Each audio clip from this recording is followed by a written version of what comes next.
Real number तो जानते हो किसको बोलते हैं? Natural number, whole number, integers, rational number, irrational number, सबके ग्रुप को मिला करके, मतलब पूरे ग्रुप को, पूरे जितने सारे नंबर्स हमने बोले हैं वो सारे ग्रुप, सारे नंबर्स को हम क्या बोलते हैं? Real number. सारा नंबर का जो ग्रुप है वो इस रियल नंबर में आता है। रियल नंबर में सारे नंबर्स आते हैं, ठीक। जैसा भी नंबर, रेशनल इरेशनल सब आता है, इरेशनल भी आता है, ठीक है, रियल नंबर्स में। देखो, वन शॉट वीडियो है, पहले पढ़े ही हो, अभी इस चैप्टर को पढ़े हो, इस पे कितना और प्रैक्टिस किया होगा, तो अभी देखोगे तो आराम से अच्छे से समझ में आ जाएगी, ठीक है। पूरा वीडियो अच्छे से देखोगे। इसको फास्ट में हम खींचने की कोशिश करेंगे क्योंकि वन शॉट वीडियो है, पढ़े हो, इसको डिस्क्राइब करने की ज़रूरत उतना नहीं है, लेकिन फिर भी हम पूरा कॉन्सेप्ट से अच्छे से बताने की कोशिश कर रहे हैं, ठीक है। देखो, प्राइम नंबर तो पता ही होगा, प्राइम नंबर 2, 3, 5, 7, ये सब क्या है हमारा प्राइम नंबर। 8, देखो जैसे 8 है, ये तो प्राइम नंबर नहीं है, 7 है, ये प्राइम नंबर है। 8 का फैक्टराइजेशन तुम करोगे तो लिखोगे 2 × 2 × 2। 7 का फैक्टराइजेशन होगा? नहीं होगा। तुम चाहोगे इसको प्रोडक्ट फॉर्म में लिखना तो 1 × 7 लिखोगे। क्या लिखोगे? 1 × 7। देखो 8 को जो लिखे हो प्रोडक्ट फॉर्म में, ये क्या है? प्रोडक्ट का फॉर्म है ना 8 का, क्योंकि मल्टीप्लाई करोगे तो 8 ही आएगा। तो ये जो 8 आया प्रोडक्ट फॉर्म में है, तो इसमें जो ये सब नंबर है ये सब क्या है? प्राइम नंबर है। जैसे मान लो 14 है तो क्या लिखोगे? 2 × 7 प्रोडक्ट फॉर्म में, ठीक। ये भी प्राइम नंबर है, ये भी प्राइम नंबर। इंटू 1 तो नहीं ना लिखते हैं, क्योंकि 1 क्या है, हम इंटू 1 भी लिखते फिर भी 14 ही रहेगा, लेकिन 1 इसीलिए नहीं लिखते हैं क्योंकि 1 जो है एक प्राइम नंबर नहीं है। तो देखो, तो 7 को इसका मतलब हम प्रोडक्ट फॉर्म में नहीं लिख सकते हैं। अगर प्रोडक्ट फॉर्म में लिखेंगे तो प्राइम नंबर, प्रत्येक नंबर जो होगा वो प्राइम नंबर नहीं होगा। ये है प्राइम, लेकिन ये नहीं ना है प्राइम नंबर। प्रोडक्ट फॉर्म में कन्वर्ट करना है, ठीक, और उसमें प्रत्येक फैक्टर जो होना चाहिए वो प्राइम नंबर होना चाहिए। फैक्टराइजेशन का मतलब यही होता है, प्राइम फैक्टराइजेशन का मतलब। तो देखो, तो 7 को प्रोडक्ट फॉर्म में नहीं लिख सकते हैं, मतलब 7 का फैक्टराइजेशन नहीं होगा। 14 का हो गया, 18 का हो गया, नहीं। तो इसीलिए 7 क्या है? हमारा प्राइम नंबर है, नहीं।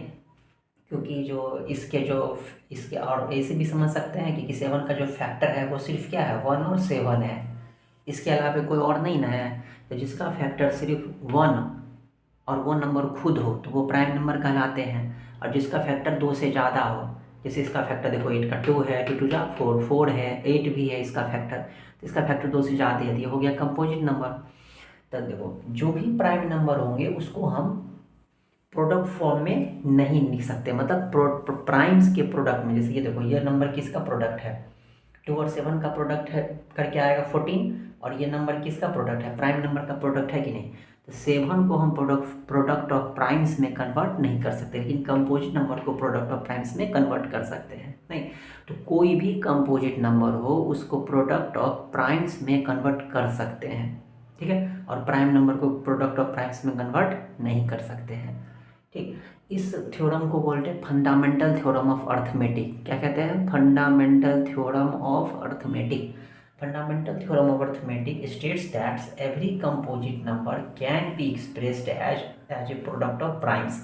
अभी देखे हैं कि किसी भी कंपोजिट नंबर को किस में एक्सप्रेस कर सकते हैं? प्राइम्स के प्रोडक्ट में। और ये जो फैक्टराइजेशन होता है यूनिक होता है। यूनिक मतलब किसी और से मैच करेगा। मान लो इसका ये 8 का फैक्टराइजेशन ये आया है, ऐसा कोई और दूसरा नंबर भी होगा जिसका फैक्टराइजेशन ये आएगा, कभी भी नहीं हो सकता है। तो ये फैक्टराइजेशन जो होता है ये यूनिक होता है। तो अगर हमसे फंडामेंटल थ्योरम ऑफ अर्थमेटिक का स्टेटमेंट भी पूछा तो हम लिख देंगे, इसी को यूनिक फैक्टराइजेशन मेथड भी बोलते हैं, ठीक। तो ये फैक्टराइजेशन समझ में आ गया, प्राइम नंबर कंपोजिट नंबर समझ में आ गया। कंपोजिट नंबर को क्या कर सकते हैं? प्रोडक्ट ऑफ प्राइम्स में कन्वर्ट कर सकते हैं। प्रोडक्ट ऑफ प्राइम्स, देखो यहाँ पे ये भी प्राइम नंबर है, ये भी प्राइम नंबर है, प्रोडक्ट ऑफ प्राइम्स में कन्वर्ट कर पाए हम। तो ये देखो, यहाँ से एक और क्वेश्चन बन जाता है। तो अगर तुमसे कभी प्रूफ भी करने के लिए पूछा जाए कि प्रूफ करो 14 क्या एक कंपोजिट नंबर है, तो बस इसको प्रूफ करने के लिए 14 एक कंपोजिट नंबर है या नहीं, इसको प्रूफ करने के लिए बस इतना ही करना पड़ेगा। या फिर कोई दूसरा भी नंबर रहे उसको कंपोजिट नंबर प्रूफ करना हो तो बस इतना ही करेंगे, उस नंबर का फैक्टराइजेशन कर देंगे, वहाँ पे लिख देंगे कि this number is the product of primes, नहीं, product of primes, therefore it is a composite number, ये प्राइम्स के प्रोडक्ट है। और जो भी कंपोजिट नंबर होंगे उसके फैक्टर 2 से ज़्यादा होंगे। 2 से ज़्यादा मतलब क्या है, एक तो 1 तो सबका फैक्टर होता है और वो नंबर खुद सबका फैक्टर होता है। जैसे 14 का फैक्टर 1 भी है और 14 भी है, इसके अलावा कोई और भी फैक्टर होगा ना, जैसे यहाँ पे 7 भी है इसके अलावा, इसीलिए ये एक कंपोजिट नंबर है। नहीं तो जिसके फैक्टर 2 से ज़्यादा हो वो भी क्या होते हैं, कंपोजिट नंबर। तो हम ऐसे भी एक्सप्रेस करके बता सकते हैं कि 14 का जो फैक्टर है वो 1 और 14 के अलावे और भी इसके फैक्टर हैं, इसीलिए 14 हमारा क्या है, एक कंपोजिट नंबर है। तो थ्योरम हो गया, इस तरह से क्वेश्चन बन गया यहाँ से कि कंपोजिट नंबर प्रूफ करना हो तो हम उसको वहाँ पे क्या एक्सप्रेस करेंगे, क्या दिखाएंगे कि ये प्राइम्स का प्रोडक्ट है। नहीं और इसके 2 से ज़्यादा फैक्टर है, और इसके क्या है 2 से ज़्यादा फैक्टर है, ये दिखाना पड़ेगा। जैसे 14 के 2 से ज़्यादा फैक्टर है, तो 1 और 14 तो इसका फैक्टर है ही, उसके अलावा 2 भी है, 7 भी है, 2 से ज़्यादा फैक्टर इसके हैं, इसीलिए क्या है, कंपोजिट नंबर है। तो इस तरह से क्वेश्चन आएंगे जिसमें तुमको दिखाना पड़ेगा, एक्सप्रेस करके बताना पड़ेगा, प्रूफ करना पड़ेगा कि ये कंपोजिट नंबर है। देखो आगे हम लोग प्राइम फैक्टराइजेशन मेथड से एलसीएम और एचसीएफ निकालना सीखेंगे।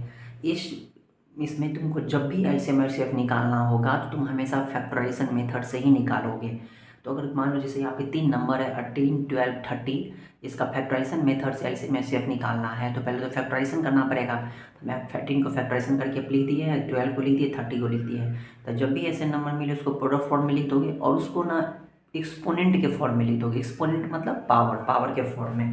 यहाँ पे जैसे इसको दोगे 2 और 3 कितनी बार है, 2 बार, 3 का पावर 2। यहाँ पे देखो 2 का पावर 2 इंटू 3। यहाँ देखो, यहाँ तो किसी को नहीं लिख सकते, तो ऐसे ही रहेगा, सब एक ही टाइम से।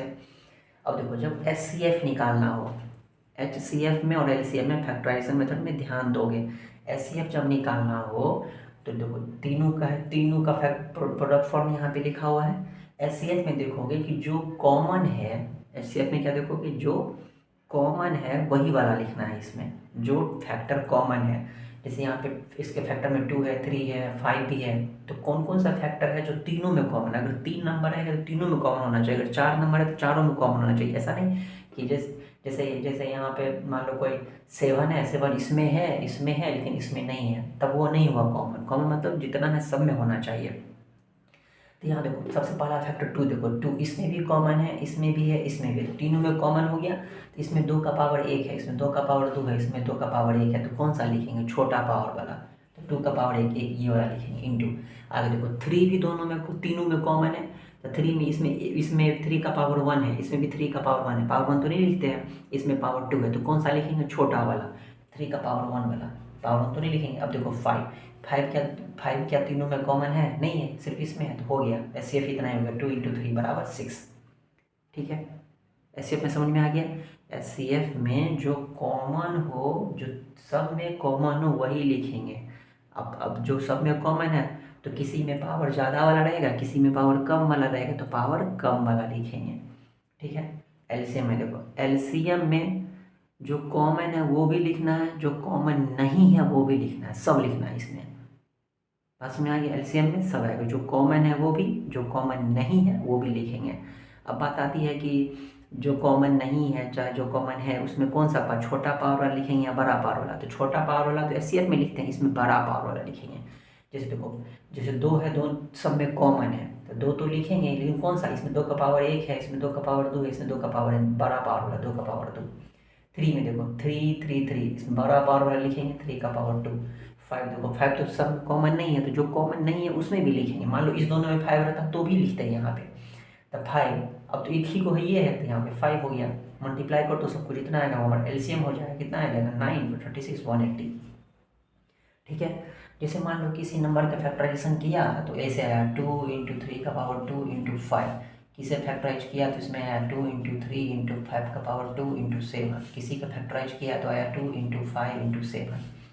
अब देखो, अब पूछेगा जैसे मान लो एचसीएफ में जो कॉमन रहेगा वही लिखेंगे, सिर्फ कॉमन वाला, छोटा पावर वाला। देखो 2 तीनों में कॉमन है, इसमें भी पावर 1, इसमें भी पावर 1, इसमें भी पावर 1, तो सब छोटा ही है, तो कोई एक लिख दो, 2 का पावर 1। अब देखो 3 देखो सब में कॉमन है, नहीं है तो नहीं लिखेंगे। एचसीएफ में 5 देखो, 5 तीनों में कॉमन है, 5 तीनों में कॉमन है, तो इसमें 5 का पावर 1 है, इसमें 5 का पावर 2 है, इसमें 1 है, तो कौन लिखेंगे? छोटा पावर वाला 5। 7 देखो कॉमन नहीं है तो हो गया, इतना ही हो गया, HCF हो गया। और LCM है, देखो LCM है, जो कॉमन है वो तो लिखेंगे, जो कॉमन नहीं है वो भी लिखेंगे। देखो इसमें 2 कॉमन है तो 2 लिखेंगे। 3 देखो 3 सिर्फ इस दोनों में है, कॉमन नहीं है ना, फिर भी लिखेंगे। तो इस दोनों में तो है, तो कौन सा लिखेंगे? 3 का पावर 2 या 3 का पावर 1, तो बड़ा पावर वाला लिखेंगे, 3 का पावर 2। 5 देखो 5 तो तीनों में कॉमन है, तो बड़ा पावर वाला लिखेंगे, 5 का पावर 2। 7 देखो 7 सिर्फ इस दोनों में है, इसमें भी पावर 1, इसमें भी पावर 1, तो बड़ा पावर वाला लिखेंगे, दोनों तो बराबर है, तो ये 7 लिख दिए। 7 का पावर 1 इसमें भी है, 7 का पावर 1 इसमें भी है, तो दोनों तो सेम ही है ना, तो कोई एक लिख दिया, हो गया। मल्टीप्लाई करो, जितना आएगा वो LCM आ जाएगा। तो SPF और LCM कैसे निकालते हैं? फैक्टराइजेशन मेथड से, ये तो क्लियर हो गया होगा। अब ये LCM ऐसे मत याद रखना कि LCM मतलब होता है लीस्ट कॉमन मल्टीपल, तो छोटा पावर वाला लेंगे। SCF है हाईएस्ट कॉमन फैक्टर, तो हाईएस्ट तो बड़ा पावर वाला लेंगे, ये याद रखोगे। एक चीज़ और देखो, देखो SCF मतलब क्या होता है? Highest common factor. फैक्टर मतलब क्या होता है? फैक्टर मतलब होता है डिवीजन। डिवीजन मतलब क्या होता है? डिवाइड करने वाला, जैसे कटर, काटने वाला को, कट करने वाला को बोलते हैं। उस तरह ये SCF जो है हमारा, वो फैक्टर है, डिवीजन है। देखो यहीं से समझ जाओगे कि जो भी वर्ड प्रॉब्लम दिए होते हैं उसमें SCF निकालना है कि LCM निकालना है, ये क्लियर रहेगा तो समझ पाओगे। जो भी वर्ड प्रॉब्लम दिए रहेंगे कि उसमें SCF निकालना है या LCM निकालना है, ठीक है। तो ये हमारा जो SCF आया है, वो SCF फुल फॉर्म देखोगे तो कॉमन फैक्टर होता है। फैक्टर मतलब होता है डिवीजन, डिवीजन मतलब होता है डिवाइड करने वाला। देखो तो ये SCF एक ऐसा नंबर है जो डिवाइड करने वाला, खुद डिवाइड नहीं होता, वो डिवाइड करता है। किसको डिवाइड करेगा? जिसका SCF वो नंबर को डिवाइड कर देगा, ठीक है। SCF जो होगा वो जिस भी नंबर का होगा उसको डिवाइड कर देगा, वो LCM को भी डिवाइड कर देगा, क्योंकि SCF जो है वो हमारा एक डिवीजन है, एक फैक्टर है। तो फैक्टर है तो किसका फैक्टर है? वो डिवीजन है तो किसका डिवीजन है? सबका, LCM का भी, गिवन नंबर्स का भी, सबका। देखो तो अगर वो डिवाइड करने वाला है, तो अगर ये SCF इस सबको डिवाइड कर देगा तो इस सबसे छोटा ही रहेगा ना, या नहीं तो बराबर होगा। बड़ा नंबर से छोटे नंबर में थोड़ा डिवाइड कर पाएंगे, छोटा नंबर में डिवाइड कर पाएंगे बड़ा नंबर, छोटा नंबर से डिवाइड कर पाएंगे बड़ा नंबर को, या तो इक्वल होना चाहिए। मान लो यहाँ 6 है, यहाँ भी कोई एक नंबर 6 रहता तो भी डिवाइड हो जाता ना, लेकिन यहाँ छोटा तो नहीं हो सकता था, नहीं। तो SCF जो है हमेशा छोटा ही होगा गिवन नंबर से, LCM से भी छोटा होगा। हाँ, गिवन नंबर से अगर छोटा, SCF जो है गिवन नंबर से छोटा रहेगा, नहीं तो बराबर भी हो सकता है, बराबर भी हो सकता है, छोटा भी। हाँ, SCF कभी भी बड़ा नहीं हो सकता है। कैसे याद रखोगे? SCF का मतलब होता है फैक्टर, फैक्टर मतलब होता है ऐसा नंबर जो सबको डिवाइड करने वाला, क्योंकि तुमसे SCF पूछा जा रहा है, इसका मतलब तुमसे यही पूछा जा रहा है कोई एक ऐसा नंबर बताओ जो सबको डिवाइड कर दे। SCF मतलब कि तुमसे पूछा जा रहा है वही नंबर, ठीक है। और LCM का मतलब होता है मल्टीपल। LCM का मतलब M से मल्टीपल। मल्टीपल मतलब क्या? याद करो बचपन क्लास में पढ़े थे 5 का मल्टीपल, तो पहला लिखते थे 5, दूसरा लिखते थे 10। देखो मल्टीपल जब भी लिखते थे तुम, जिसका भी मल्टीपल लिखते थे वो उससे बड़ा होता था, जिसका भी मल्टीपल लिखते थे वो उससे बड़ा होता था, यानी तो उसके बराबर भी होता था। जैसे 5 का मल्टीपल 5 भी होता है, 10 भी होता है, लेकिन 4 होता है, छोटा नहीं होता है। तो देखो तुम जो ये जो LCM निकल के आया है तुम्हारा, यही निकल के आता है 18, 12, 30 का मल्टीपल। 18, 12, 30 का मल्टीपल निकल के आता है, तो इस तीनों से तो बड़ा ही ना होगा मल्टीपल, यानी तो बराबर होगा।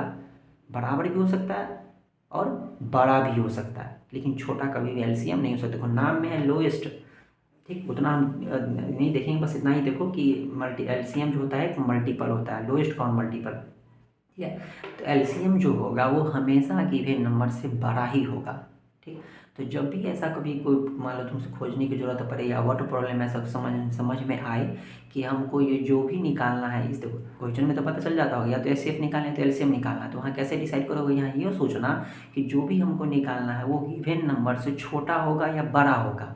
अगर गिवन नंबर से छोटा रहेगा तो SCF निकाल देना। अगर देखना कि वर्ड प्रॉब्लम में हमें ये कि मैं ऐसे निकालने की ज़रूरत है कि जो गिवन नंबर उससे बड़ा होना चाहिए, हम कुछ वर्ड प्रॉब्लम्स देखेंगे उससे पता चल जाएगा, ठीक।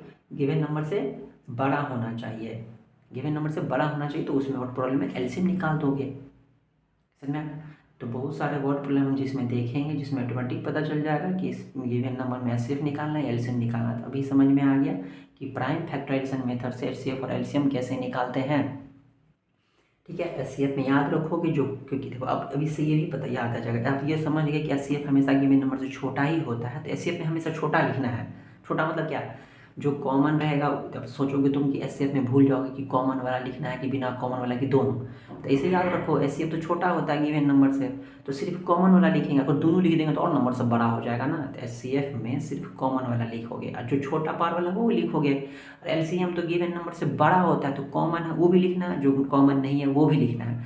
अब जो कॉमन है वो भी लिखना है, तो उसमें कौन सा लिखेंगे, बड़ा पार वाला छोटा पार वाला। एलसीएम तो बड़ा होता है, एलसीएम में जो नंबर आता है वो नंबर तो बड़ा होता है गिवन नंबर से, इसलिए बड़ा पावर वाला लिखेंगे। तो एचसीएफ और एलसीएम समझ में आ गया। ठीक है, अब जैसे मान लो कि ऐसे दिया हुआ है कि P बराबर एक्स वाई क्यू, याद रखो बीच में इंटू है, कुछ नहीं है तो यहाँ पे क्या है, इंटू है, X Y Q Z, Q बराबर दिया है X Y square Z square. अब तुमसे पूछेगा एचसीएफ बताओ P और Q का, ये बीच में इंटू ही है, बीच में इंटू ही है, प्रोडक्ट फॉर्म ही है ये। तुम ऐसे ही चूज करो, जैसे एचसीएफ में बोल रहा है तो जो कॉमन है वो लिखोगे। देखो एक्स कॉमन है, क्या कॉमन है, एक्स कॉमन है, कौन सा छोटा पावर वाला, दोनों में तो वन ही पावर है, एक्स हो गया। वाई देखो, वाई दोनों में कॉमन है, छोटा पावर वाला कौन है, वाई का पावर 2। जेड भी कॉमन है, छोटा पावर वाला कौन है, जेड का पावर 2 हो गया। एलसीएम में सब लिखेंगे कॉमन अनकॉमन दोनों, इसमें तो सब कॉमन है, लेकिन बड़ा पावर वाला, इसमें भी एक्स का पावर 1, इसमें भी एक्स का पावर 1, इसमें बड़ा छोटा तो कोई है ही। वाई में देखो, वाई में बड़ा पावर वाला वाई क्यू, जेड में देखो बड़ा पावर वाला जेड क्यू। इस तरह से हम एचसीएफ और एलसीएम निकाल सकते हैं। कुछ वर्ड प्रॉब्लम्स भी होते हैं, जिस वर्ड प्रॉब्लम्स में हमको देखना होता है कि इसमें एचसीएफ निकाले या एलसीएम निकालना है, तो हम कुछ क्वेश्चंस देखेंगे जिसमें वर्ड प्रॉब्लम में पता चल जाएगी कि एचसीएफ निकालना है या फिर एलसीएम निकालना है। ठीक है, क्वेश्चन में लिखा हुआ है कि a forester wants to plant 66 apple trees, ठीक है, 88 बनाना ट्रीज, कुछ जो दिया है वो लिख रहे हैं यहाँ पे। 66 एप्पल ट्रीज है, 88 बनाना ट्रीज है एंड 110 मैंगो ट्रीज है, इन इक्वल रो। एक रो में इतने इतने इतने ट्रीज हैं। ऑल्सो है नहीं, फॉरेस्टर वांट्स टू प्लांट, वो चाहता है कि वो इतना इतना पेड़ ना, एप्पल का, बनाना का और मैंगो का पेड़ लगाना चाहता है। इन इक्वल रो, बराबर लाइन में, नहीं रो सब में क्या रहेगा, बराबर बराबर, ठीक। Also he wants to make distinct rows of the trees, है ना, and also he wants to make distinct rows of the trees। वह क्या चाहता है कि अलग अलग ट्रीज का रोज बनाए। Find the minimum number of rose required, number of रोज पूछ रहा है, मतलब उस लाइन की कितने कॉलम बनेंगे, कितने रोज, कितनी पंक्तियाँ बनेगी पेड़ की, वो पूछ रहा है। तो देखो उसके पास एप्पल का 66 ट्रीज है, बनाना का 88 है और मैंगो का 110 ट्रीज है। तुम ही बताओ कि इस सारे पेड़ को, इस सारे ट्रीज को एक रो में लगाना है, एक रो में ऐसे लगाना है, सब में इक्वल इक्वल ही होना चाहिए। तो क्या प्रत्येक रोज में इससे ज़्यादा पेड़ लग जाएंगे, प्रत्येक रोज में इससे ज़्यादा या इससे ज़्यादा पेड़ लगेंगे। अगर मान लो तुम सोचोगे कि प्रत्येक रोज में 110 लगेगा, तो मान लो वन रोज में 110 लगेगा, दूसरा रोज में 110 लगेगा, तो इतना पेड़ है। तो जो भी एक रोज में सब में बराबर बराबर लगाना है पेड़, एप्पल बनाना मैंगो सबका क्या लगाना है, बराबर बराबर। तो अगर बराबर बराबर लगाना है, इक्वल इक्वल लगाना है, तो जो भी पेड़ की है उससे तो कम ही संख्या रहेगा प्रत्येक रोज में। ऐसा नहीं ना मैंगो का 110 ट्रीज है तो एक रोज में 110 से ज़्यादा पेड़ आ जाएगा, नहीं, इससे तो कम ही होगा, तीनों से कम ही रहेगा। तो तीनों से कम ही रहेगा, तीनों का क्या निकालना पड़ेगा, एचसीएफ। तो ऐसे लिख दो, ऐसे किस मेथड से निकालोगे, फैक्टराइजेशन मेथड से। इसको फैक्टराइज कर दोगे यहाँ पे, है ना, ऐसे करके यहाँ फैक्टराइज कर दोगे 66 ऐसे खींच करके, फिर 88 का ऐसे करके, फिर 110 का ऐसे करके फैक्टराइज कर दोगे। फिर यहाँ लिख दोगे 2 × 3 × 11 2 ×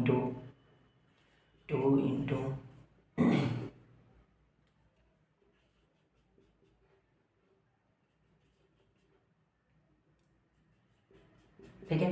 अब यहाँ पे लिख दो कि एचसीएफ ऑफ 66, 88, 110 कितना आएगा, एचसीएफ तीनों का आ जाएगा। देखो एचसीएफ में कॉमन वाला लिखेंगे, देखो इसको पावर के फॉर्म में लिख दो, इसको यहाँ पावर के फॉर्म में लिख सकते हो, 2 का पावर 3 × 11, बाकी सब में तो एक एक पावर है। कौन सा लिखोगे, छोटा पावर वाला जो और जो कॉमन हो। देखो 2 इसमें 2 का पावर 3, इसमें 2, एक 2 आएगा। अब देखो फिर क्या कॉमन है, 11 कॉमन है, सिर्फ 3 तो कॉमन नहीं है सब में ना, 5 कॉमन है, 11 कॉमन होगा। इसमें भी एक 11, इसमें भी एक 11, इसमें भी एक 11, सब में तो पावर एक ही है, छोटा पावर लिखेंगे, सब तो एक बराबर है, तो 22। एचसीएफ कितना आ गया तीनों का, 22। इसका मतलब एक कॉलम में कितने ट्रीज आएंगे, 22 ट्रीज आएंगे। नहीं, number of trees, the number of trees in each row, एक रो में कितने ट्रीज आएंगे, 22। ठीक है, 22 ट्रीज यहाँ लिख दोगे। अब तुमसे पूछ रहा है कि find the number of rows, number of rows, rows की संख्या बताओ। देखो तो एक रोज में 22 ट्रीज लगेगा, तो टोटल ट्रीज तो हमारे पास इतने हैं ना। देखो तो 26 एप्पल ट्रीज है, तो नंबर ऑफ रोज कितने होंगे, 22 से डिवाइड करना पड़ेगा, 3 रोज लगेगा कि नहीं। तो एक रोज में 22 ट्रीज लगेगा, अगर एक रोज में 22 ट्रीज लगेगा तो सोचो कि एप्पल के हमारे पास 66 ट्रीज है, तो एक रोज में 22 लगाएंगे, फिर दूसरे रोज में 22, फिर तीसरे रोज में 22, तो टोटल कितने रोज होंगे, 3 रोज होंगे कि नहीं। तो नंबर ऑफ रोज निकालने के लिए क्या करना पड़ेगा, 3 से डिवाइड करना पड़ेगा ना, और सॉरी 22 से डिवाइड करना पड़ेगा ना। अब वो बोल रहा है कि डिस्टिंक्ट नंबर ऑफ रोज चाहिए, मतलब सबका अलग अलग रोज बनाना है। तो एप्पल का कितने रोज बनेंगे, 3 रोज बनेंगे कि नहीं। तो number of trees of Apple, number of rose of Apple tree, Apple trees total कितना आएगा, टोटल 66 है बाई 22, 3 रोज बनेगा। फिर इसी तरह से हम किसका निकाल देंगे, बनाना ट्री का, तो 28 है, तो कितने रोज बनेंगे, 4 बनेंगे। फिर इसी तरह से किसका निकाल देंगे, मैंगो ट्री का, मैंगो का 110 है, 22 कितना रोज बनेगा, 5 रोज बनेगा। तो टोटल कितने रोज हो गए, 3 + 4 + 5 12 रोज। टोटल कितने रोज बन गए, 12 रोज बनेंगे। ठीक है, इससे कम रोज नहीं बनेगा, मिनिमम नंबर ऑफ रोज है ये। ठीक है, देखो तो ऑटोमेटिक समझ में आ गया इसमें कि एचसीएफ निकालना है या फिर एलसीएम निकालना है। कैसे पता कर लिए, देखिए इसमें क्वेश्चन बोल रहा है इतना एप्पल, इतना बनाना, इतना मैंगो, सब में इक्वल नंबर ऑफ ट्रीज चाहिए, सब रोज में इक्वल नंबर ऑफ ट्रीज चाहिए। और ये भी बोल रहा है कि डिस्टिंक्ट ट्रीज है, मतलब सब रोज में अलग अलग, मतलब पहला रोज में मैंगो है तो मैंगो ही रहेगा, मिक्स नहीं होना है। डिस्टिंक्ट लिखा मतलब अलग अलग। तो देखो तो जो भी एक रोज में जो भी ट्रीज आएंगे वो इससे क्या रहेंगे, कम ही रहेंगे, कम रहेंगे तो एचसीएफ आएगा। ठीक है, अब कुछ एग्जाम्पल उसका भी देखेंगे जिसमें पता चल जाएगा ऑटोमेटिक एचसीएफ निकालना या एलसीएम निकालना। इसमें तो पता चल गया एचसीएफ निकालना कैसे डिसाइड करना है, लिखने का तरीका समझ में आ गया। पहले इस तरह से ऊपर में फैक्टराइज कर दोगे इसका, इस तरह से लिख करके, फिर इस तरह से पावर ऊपर में लिख करके एचसीएफ लिख दोगे यहाँ पे, फिर यहाँ में लिख दोगे। समझ में आया। देखो क्वेश्चन में बोल रहा है कि 3 bells rings at an interval of 4, 7 and 14 minutes. बोल रहा है 3 बेल है जो 4, 7 और 14 मिनट्स के इंटरवल पे क्या करती है, रिंग करती है। नहीं, मान लो कोई एकदम, मान लो 10 बज रहा है, 10:04 पे पहला बेल रिंग करेगी, 10:07 पे दूसरा बेल रिंग करेगी, 10:14 पे तीसरा बेल रिंग करेगी। All the 3 bells ring at 6 AM। 6 बजे तीनों बेल रिंग किया। 6 बज रहा था, जब मान लो 6 बज रहा है अभी ना क्या किया, तीनों बेल एक साथ रिंग कर किया। ठीक, तीनों बेल एक साथ रिंग कर लिया। अब सोचो तीनों एक साथ बेल रिंग किया, अब सोचो कि अब वो जो दोबारा रिंग करेगी तो पहला बेल जो है 6:04 पे करेगी, दूसरा बेल 6:07 पे, और तीसरा बेल 6:14 पे रिंग करेगी। नहीं, तो पूछ रहा है अब कि when the 3 bells will be ring together next. पूछ रहा है कि अगर 6 बजे में वो तीनों एक साथ बजी थी, तो अब तीनों एक साथ कभी ना कभी एक साथ तो बजेगी, वो तीनों बेल एक साथ कभी ना कभी क्या करेगी, रिंग करेगी। ठीक है, अब सोचो कि इस तरह से क्वेश्चन पूछ दिया जाए तो कब तीनों एक साथ रिंग करेगी। एक बार 6 बजे की, आगे पूछ रहा है कि फिर कब करेगी एक साथ में। तुम खुद सोचो कि पहला बेल अगर 4 बजे 4 मिनट पे 7 मिनट 14 मिनट पे रिंग करती है, अब ये बेल मान लो, अब ये जब भी बेल जो रिंग करेगी वो 4 मिनट 7 मिनट और 14 मिनट के बाद एक साथ रिंग करेगी, पहले कर जाएगी। मान लो 6 बजे एक साथ में रिंग की है, तो क्या 6:05 6 मिनट या 7 मिनट पे तीनों एक साथ रिंग करेगी? नहीं, क्योंकि 6:04 पे तो पहला करेगी, 6:07 पे दूसरा करेगी, 6:14 पे तीसरा करेगी, तीनों तो अलग अलग टाइम पे करेगी। तो अगर मान लो तीनों के साथ रिंग करना भी होगा तो तीनों आगे टाइम और 6:11 जैसे मान लो हो रहा है, 14 मिनट हो रहा है, उस टाइम सिर्फ तीसरा बेल रिंग करेगी। पहला बेल तो पहले रिंग करेगी, पहले ही बेल रिंग कर गई होगी। अब जब भी तीनों बेल एक साथ रिंग करेगी वो तीनों की जो गिवन टाइम है उससे ज़्यादा ही टाइम में रिंग करेगी, कि पहले ही रिंग कर जाएगी। है पहले रिंग करना ही तो कभी नहीं कर देगी। जब भी रिंग करेगी तीनों बेल 4, 7 और 14 मिनट जो भी दिया है, 4, 7 और 14 मिनट जो दिया है, इस तीनों से ज़्यादा टाइम में ही, ज़्यादा मिनट में ही एक साथ रिंग करेगी। तो इससे ज़्यादा में क्या निकालते हैं, एलसीएम। तो सीधे तुम क्या निकाल दोगे, एलसीएम फैक्टराइजेशन मेथड से 4 का फैक्टराइज करके कैसे लिख दोगे, 2 × 2। 7 का तो नहीं लिख सकते फैक्टराइजेशन, 1 × 7 तो नहीं लिखेंगे, इसी रह जाएगा। 14 का क्या होगा, 2 × 7। एचसीएफ लिखो, 7 का 7 रह जाएगा ना। एचसीएफ 1 × 7 मत लिख देना, 1 प्राइम नंबर नहीं है ना, ना प्राइम नंबर है ना, कंपोजिट है। एचसीएफ किसका, तो 4, 7, 14 का ऐसे ब्रैकेट करके लिख दोगे। जो कॉमन है वो लिखोगे। देखो 2 सब में कॉमन है, नहीं है। 7 देखो, सॉरी 2 कॉमन नहीं है, 7 है कॉमन सब में, 7 भी कॉमन नहीं है। तो एचसीएफ हम थोड़ी निकाल रहे हैं, एलसीएम निकालना है ना। एलसीएम निकालेंगे, एलसीएम में क्या लिखते हो, कॉमन है वो भी, जो कॉमन नहीं है वो भी। पावर के फॉर्म में लिख दो, 2 का पावर 2। देखो 2 देखो इसमें भी है, इसमें भी है। इसमें ज़्यादा पावर वाला 2 का पावर 2, 7, 7। इसमें भी 7, इसमें भी 7 है। इसमें 7 का पावर 1, इसमें 7 का पावर 1। तो बड़ा पावर वाला, इसमें तो बड़ा कोई है ही नहीं, दोनों बराबर है। 7 तो कितना, 2 2 4, 4 7 28। तो कितने देर बाद ये 20, ये सब क्या है, मिनट में है ना, तो 28 क्या आया होगा, मिनट में। तो तीनों बेल एक साथ रिंग करेगी कब, 28 मिनट बाद। They will ring together after 28 minute के बाद तीनों बेल एक साथ रिंग करेगी। उस पूछ रहा है कि टाइम क्या हो रहा होगा उस टाइम, द रिक्वायर्ड टाइम 6 बज रहा था, 28 मिनट बाद आगे बढ़ेगा तो कितना हो जाएगा, 6:28। नहीं 6 AM हो रहा था तो 28 मिनट बाद 6:28 तीनों एक साथ बजेगी। नहीं क्यों बजेगी, का देखो पहला बेल जो है, दूसरा बेल और तीसरा बेल है। देखो 6:04 पे ये बजेगी, फिर 6:08 पे, फिर 12 मिनट पे भी 24, फिर आगे चार बढ़ती जाएगी ना, 24 नहीं, 20, 24, 28, 30। देखो 6:04, 6:08 ऐसे बजती रहेगी।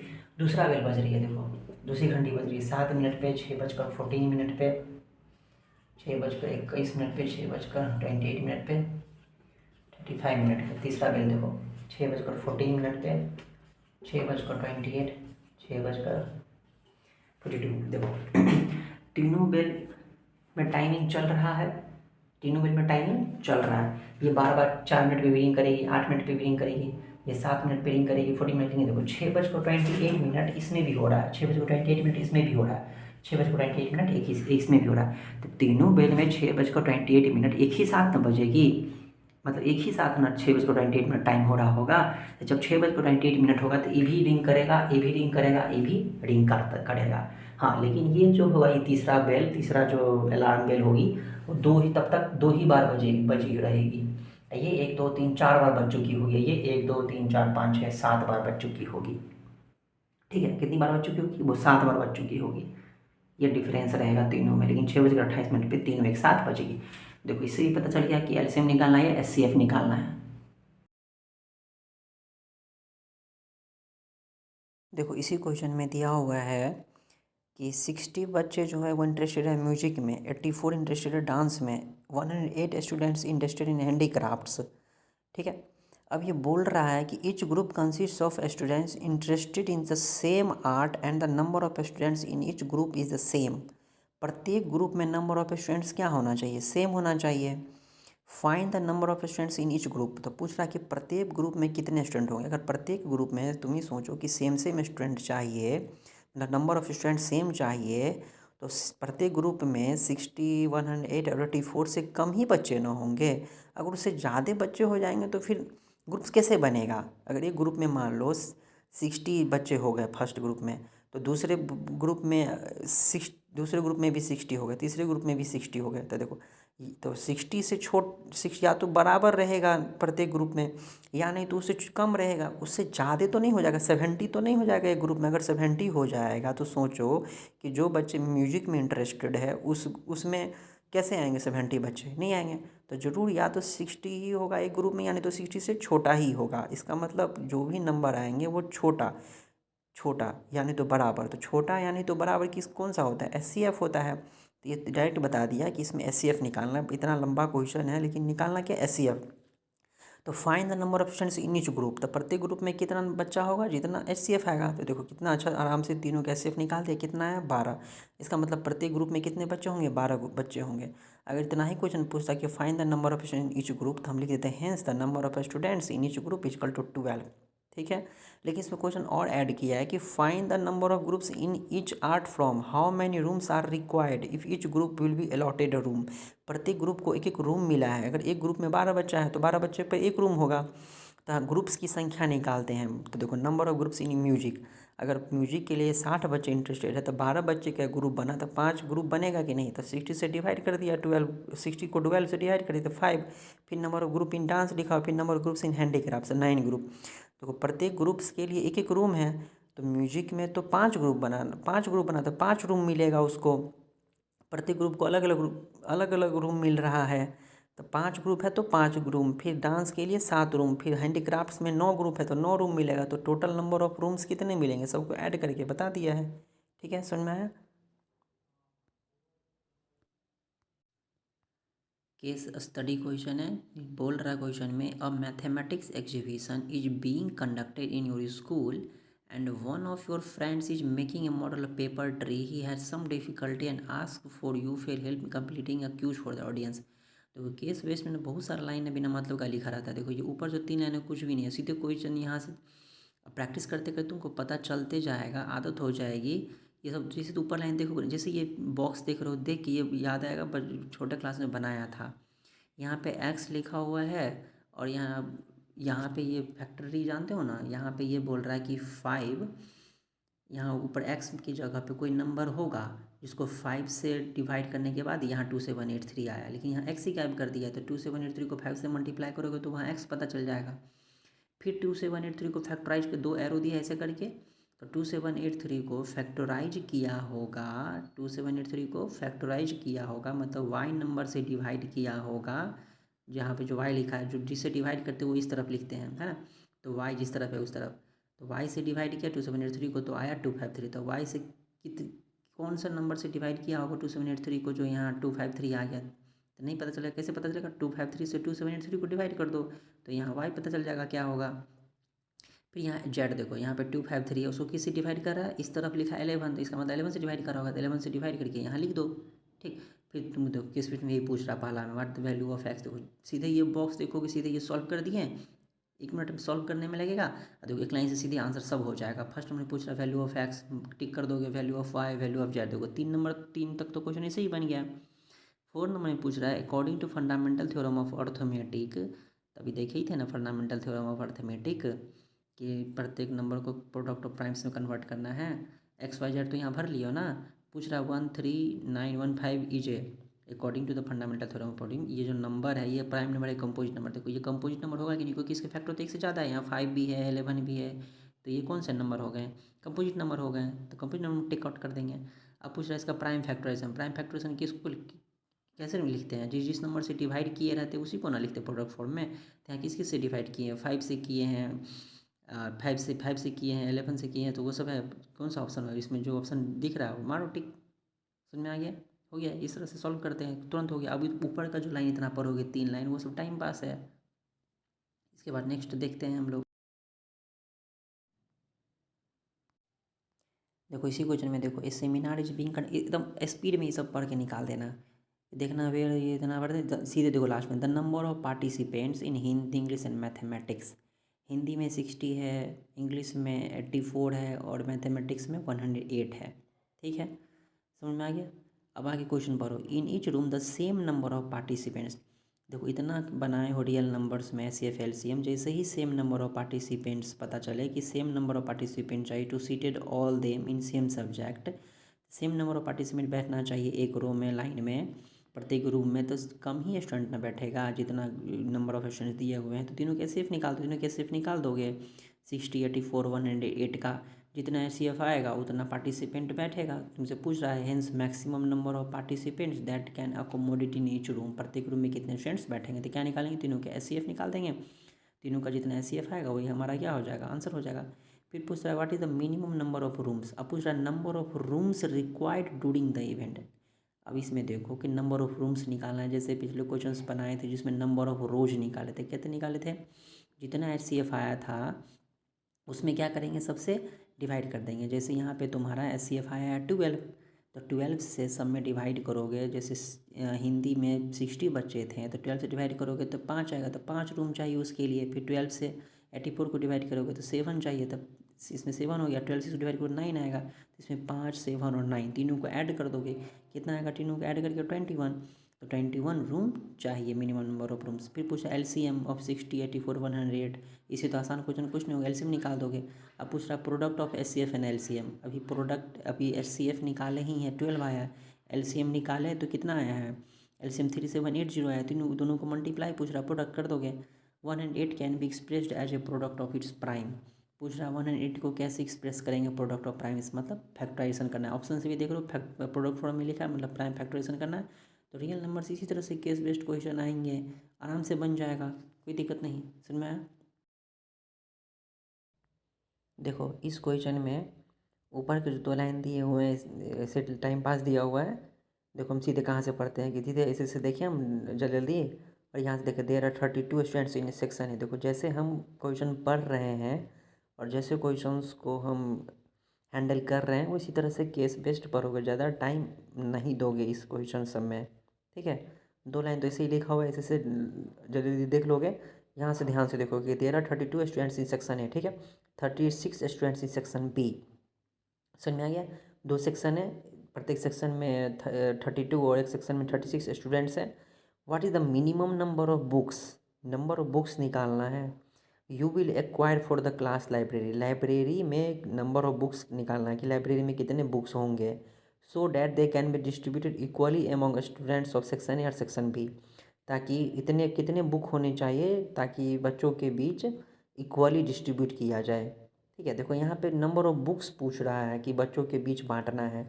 अगर बच्चों के बीच फर्स्ट सेक्शन में 32 है, सेकेंड सेक्शन में 36 स्टूडेंट्स, अगर बच्चों के बीच बुक बांटनी है और बुक रखना है, प्रत्येक बच्चे को बराबर बराबर बुक मिलना चाहिए। अगर मान लो प्रत्येक बच्चे को एक एक बुक भी मिलेगा तो पहला सेक्शन में 32 बुक्स चाहिए, दूसरा सेक्शन में 36 बुक चाहिए, नहीं तो बुक की संख्या कभी भी 32 या 36 से कम होगा, कभी भी कम नहीं होगा।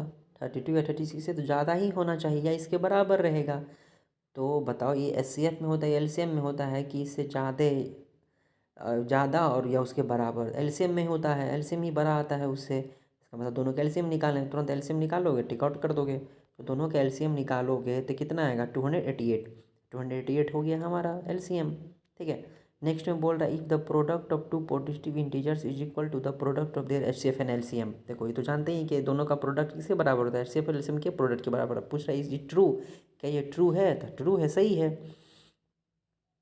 पूछ नहीं रहा इज ट्रू, ये सही है, ये बोल ही रहा है कि इज ट्रू, ये ट्रू है। देन एचसीएफ ऑफ 32 एंड 36, तो एचसीएफ पूछ रहा है 32 और 36 का। लेकिन यहाँ पे तुमको जो रफ यहाँ पे जो सॉल्व करके दिखाओगे तो वहाँ पे ऐसे निकालना है HCF is equal to product formula का यूज करके कि एचसीएफ बराबर फर्स्ट नंबर गुने सेकेंड नंबर, मतलब HCF is equal to 32 into 36। अब बाई में क्या लिखोगे एलसीएम, तो बाई में एलसीएम ऊपर आया 28 228, 228 लिखोगे, तब काट उठ करके जितना आएगा उस वो करोगे। वहाँ सामने में 2 नंबर वहाँ पे जो कॉपी में वर्क दिखाओगे क्या कर रहे हो, सो जो भी यहाँ पे सॉल्व करके दिखाओगे ना, सीधे नहीं ना 1 का बी 1 का सी करोगे। जैसे फर्स्ट नंबर में ही ये 4 नंबर का क्वेश्चन है ना, फर्स्ट नंबर में ही तुमको एलसीएम निकालना था, तो वहाँ 1 नंबर दे करके क्वेश्चन नंबर दे करके वहाँ तुमको एलसीएम निकाल करके दिखाना होगा। तुम्हारा जो वर्क करोगे वो वहाँ होना चाहिए, है ना। समझ में आएगा। 2 नंबर 3 नंबर में पूछ रहा है, 3 नंबर सबसे आसान है, पूछ रहा 36 can be expressed as a product of its prime, मतलब प्राइम फैक्टराइजेशन करना है। तो 36 का प्राइम फैक्टराइजेशन करके इसमें देखना कौन सा होगा, सामने में करना है। अब पूछ रहा इतना इज ए प्राइम नंबर या कंपोजिट नंबर। तो देखो इसको कैसे करोगे, अभी जो एक क्वेश्चन हम बताएंगे आगे, उसमें देखोगे इस तरह ये क्वेश्चन आएगा, ठीक है, कि कैसे शो करेंगे कि ये कंपोजिट नंबर है। इसमें ऐसे भी समझ सकते हो कि देखो इसको कैसे सॉल्व करोगे। 15 कॉमन लोगे तो 15 कॉमन लोगे तो क्या आएगा, 7 इंटू 11 इंटू 13 इंटू 15 तो कॉमन आ गया था, यहाँ बचा 1, और प्लस 15 कॉमन आ गया था, यहाँ भी क्या बचा 1। ठीक है, अभी सबको मल्टीप्लाई करो और 1 जोड़ दोगे, फिर इसके बाद आपको प्रोडक्ट फॉर्म में लिख दोगे। तो देखो इसका फैक्टर अगर 2 से ज़्यादा है तो ये कंपोजिट नंबर हो गया ना, इसका मतलब ये क्या है, कंपोजिट नंबर है। नेक्स्ट देखो, if p and q are positive integer such that p बराबर इतना क्यू बराबर इतना, देन एलसीएम पूछ रहा है पी और क्यू का। पढ़े हैं ये वाला भी, एलसीएम पूछ रहा है तो एलसीएम में जो कॉमन है वो भी लिखेंगे, जो कॉमन नहीं है वो भी लिखेंगे। तो पहला देखो ए दोनों में है, और बड़ा पावर वाला लिखते हैं, ए दोनों में है, एगो में ए का पावर 1 है, एगो में ए का पावर 2 है, तो ए का पावर 2 लिखेंगे। ठीक है, अब बी वाला में देखो, एगो में बी स्क्वायर है और एक में बी है, एगो में बी का पावर 2 है, एक में बी का पावर 1 है, तो बड़ा पावर वाले लिखेंगे बी स्क्वायर। तो एलसीएम क्या आएगा, ए स्क्वायर बी स्क्वायर, तो ए स्क्वायर बी स्क्वायर हमारा एलसीएम हो जाएगा। समझ में आ रहा है। केस बेस्ड स्टडी में इसी तरह से, अगर रियल नंबर चैप्टर से आएंगे तो इसी तरह से आएंगे। क्लियर है। इस सारे का पीडीएफ भी इसमें डाल दिया गया है। एक पीडीएफ है √3 रेशनल नंबर है ये वाला, एक पीडीएफ है √3 - 1 एक इरेशनल नंबर है ये वाला, एक पीडीएफ क्वेश्चंस का है, एक पीडीएफ जो अभी ये CF LCM वाला जो क्वेश्चन देख रहे हो इसका पीडीएफ है। कुछ एक्स्ट्रा क्वेश्चंस के भी पीडीएफ है, वो देख लोगे। और एक सेल्फ असेसमेंट पेपर है, प्रैक्टिस पेपर है, उसका पीडीएफ। उस सेल्फ असेसमेंट पेपर को बना के सॉल्व कर लोगे। इतना कर लो, रियल नंबर से जो भी क्वेश्चंस पूछे जाएंगे एक भी क्वेश्चन नहीं छूटेगा, इतना प्रैक्टिस कर लोगे तो। और ये पूरे प्रैक्टिस करने में ज़्यादा से ज़्यादा 1 आवर का टाइम लगेगा। एक दिन तुम रियल नंबर्स के प्रैक्टिस करो, फिर एक उसके next self assessment paper practice paper बना लो, फिर दूसरे दिन दूसरा चैप्टर, कोई और चैप्टर पोलिनोमियल हो गया, तीसरा दिन तीसरा चैप्टर, इस तरह से करके अभी से तैयारी करो, एक भी क्वेश्चन नहीं छूटेंगे एग्ज़ाम में। ठीक है, रियल नंबर से इतना प्रैक्टिस कर लेंगे। रियल नंबर तो एक छोटा सा चैप्टर है नहीं, तो इसमें 1 घंटा काफ़ी हो जाएगा इस पूरे वीडियो को देख करके, इसमें जो क्वेश्चन है उसको प्रैक्टिस करने के लिए। ठीक है, क्योंकि इस वीडियो में कुछ कुछ पार्ट तुमको आता होगा तो उसको स्किप करोगे, भगाओगे, है ना, स्किप कर दोगे वीडियो को। ठीक, और जो प्रैक्टिस है उसको करोगे। पहला दिन पूरा इसके बारे में डिटेल पढ़ो, ठीक, नेक्स्ट जो सेल्फ असेसमेंट पेपर है उसको बना लो। अब एक और टाइप देखते हैं। हम जानते हैं कि किसी भी दो नंबर के लिए HCF और LCM का प्रोडक्ट फर्स्ट नंबर और सेकेंड नंबर के प्रोडक्ट के बराबर होता है। ये तो सब जानते हो नहीं, कि HCF और LCM का प्रोडक्ट फर्स्ट नंबर और सेकेंड नंबर के बराबर होता है। तो कभी मान लो क्वेश्चन तुमसे दे दिया है कि इफ़ XY बराबर 180 एंड HCF ऑफ, देखो क्या दिया हुआ है कि XY इज इक्वल टू 180, और HCF दिया है X और Y का 3। तो तुमसे पूछ रहा है LCM। देखो ये XY क्या है, X बीच में क्या है, इंटू है ना, ये पहला नंबर है, ये दूसरा नंबर है, उसी दो नंबर के HCF दिया हुआ, तुमसे LCM पूछ रहा है। LCM इक्वल टू होता है कि नहीं, कि दोनों नंबर का product by HCF by HCF होगा ना। HCF कितना है, 3 नहीं है। LCM इक्वल टू क्या होगा, प्रोडक्ट ऑफ टू नंबर्स, दोनों नंबर का product by HCF। He know the LCM equal to, यहाँ प्रोडक्ट दिया तो इसी ने निकालेंगे ना, समझ रहे हो। नहीं तो बच्चा क्लास में पढ़े थे, दोनों नंबर का प्रोडक्ट कितना है 180, पहला नंबर इंटू दूसरा नंबर कितना है 180, HCF कितना है 3। ठीक है, तो 3 से कटोगे 60, कितना आएगा 60, हमारा क्या हो जाएगा LCM।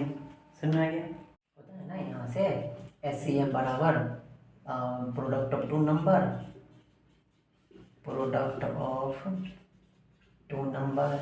Bye LCM। और अगर LCM ही पूछ दे तो दोनों नंबर का प्रोडक्ट, पहला number product of two number का मतलब क्या हुआ, फर्स्ट नंबर गुने सेकेंड नंबर, फर्स्ट नंबर गुने सेकेंड नंबर, यहाँ पे ये भी लिख सकते हो first number into second number.